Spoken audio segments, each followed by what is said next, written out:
समझ रही है खुद को? ये राज को कैसे कमरे में बंद कर सकती है? इसे क्या लगता है कि ऐसा करने से ये मेरे राज को मुझसे छीन लेगी? तो नहीं, मैं ऐसा कभी नहीं होने दूंगी, कभी नहीं। श्रुति रुक जा, रुक जा, मेरी बात सुन। गुस्से में कुछ ऐसा वैसा मत कर लेना। मम्मा श्रुति सुन सुन।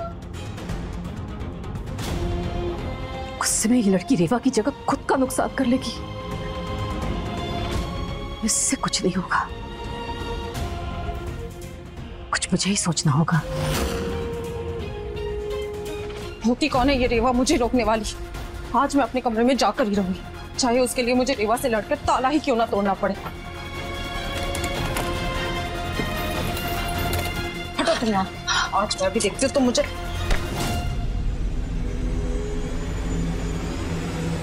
श्रुति दीदी आप क्या कर रही है? छोड़िए हाथ, थोड़ा आपको चोट लग जाएगी।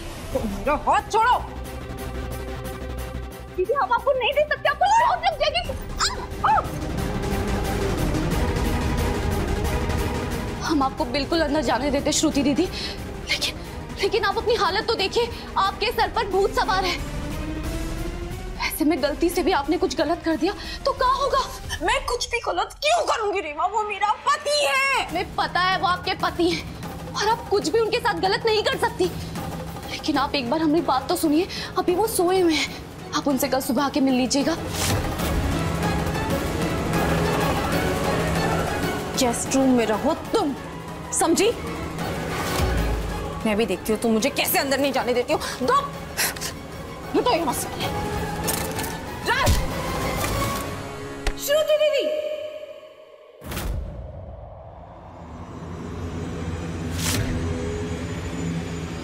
आपको समझ में नहीं आ रहा हम आपसे क्या कह रहे हैं? जब हमने आपको कह दिया कि आप अंदर नहीं जा सकती, तो मतलब नहीं जा सकती। और उनके लिए तो हम मौत से भी लड़ने को तैयार हो जाए। आप तो फिर भी इंसान हैं।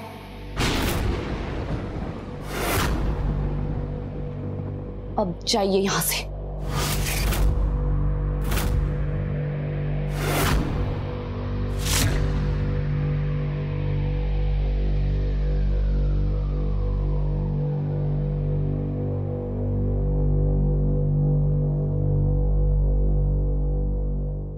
मम्मा, ये रेवा तो सच में राज को अपना पति मानकर बैठ गई है। मुझे रूम के अंदर नहीं जाने दिया और खुद बाहर पहरा दे रही है। मम्मा, मुझे राज से मिलना है। एकदम शांत हो जाओ।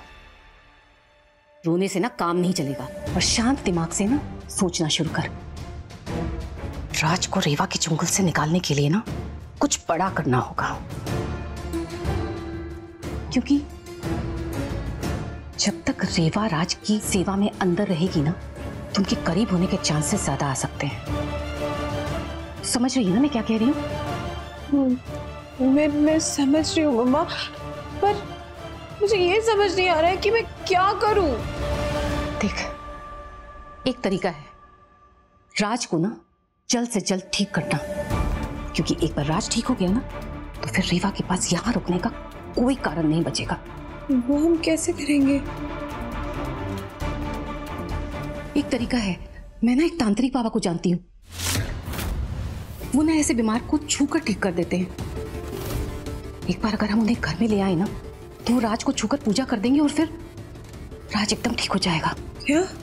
हाँ, ऐसा भी हो सकता है क्या? हाँ ठीक है, तो आप उन्हें बुला लीजिए कल। कल क्यों?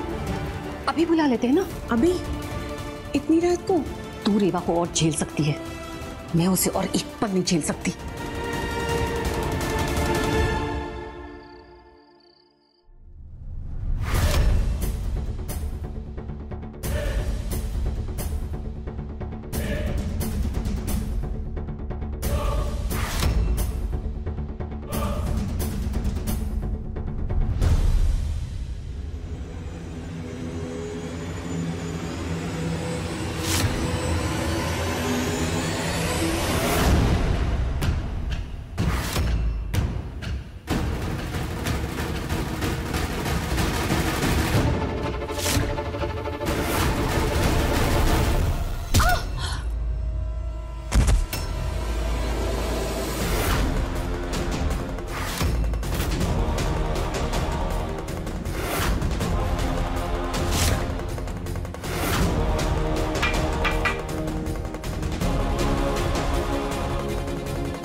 बाबा का छुआ हुआ एक पल में ठीक होता है बेटी, तू चिंता मत कर।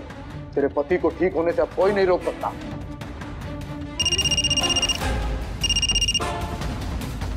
हेलो श्रुति, मैंने ना रेवा को बेहोश कर दिया है और घर के बाकी लोग भी सो रहे हैं। तो जल्दी से तांत्रिक बाबा को लेकर राज के कमरे के बाहर आ जा।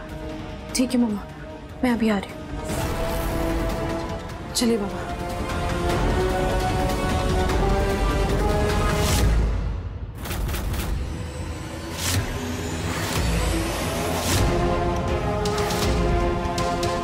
अनु आंटी ने इस तांत्रिक को बुलाया था, पर अब इसके बदले मेरा आदमी जाएगा राज के रूम में और उसका काम तमाम करेगा। और जब सुबह लोग उठेंगे तब इल्जाम जाएगा उस श्रुति और उसकी भोली मां पर। मानना पड़ेगा कश्मीरा, कमाल का प्लान है तुम्हारा। इंसान की बेस में तुम भी किसी लोमड़ी से कम नहीं हो। वैसे तुम्हें कैसे पता चला कि अनुपमा आंटी ने किसी तांत्रिक को बुलाया? श्रुति, वो श्रुति को मैंने गुस्से में अनु आंटी के रूम के गेट को नॉक करते हुए देखा। तभी मुझे उसे देखकर लगा कि ये कोई ना कोई प्रॉब्लम लेकर आई है और उसका सोल्यूशन उसकी माँ देने वाली है उसे। बस वही सोल्यूशन सुनने के लिए मैं वहां पे रुक गई और मैंने सब कुछ सुन लिया। एक तरीका है, मैं ना एक तांत्रिक बाबा को जानती हूँ, वो ना ऐसे बीमार को छूकर ठीक कर देते। अभी तांत्रिक बाबा को फोन करती हूँ।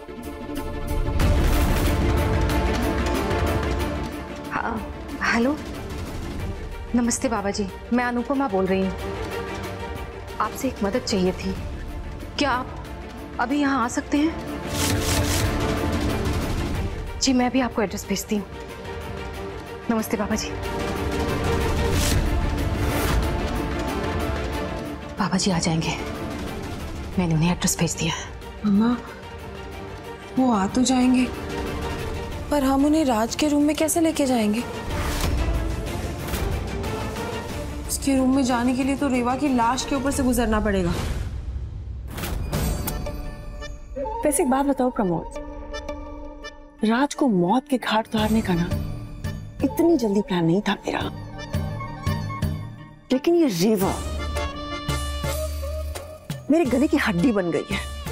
नॉक में ना दम कर दिया सड़की ने मेरी, बस इसीलिए प्लान भी चेंज कर दिया मैंने।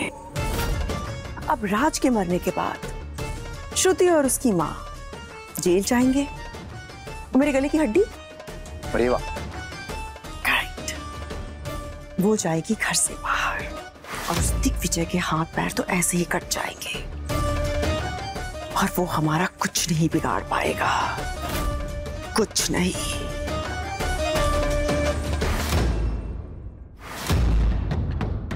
आइए।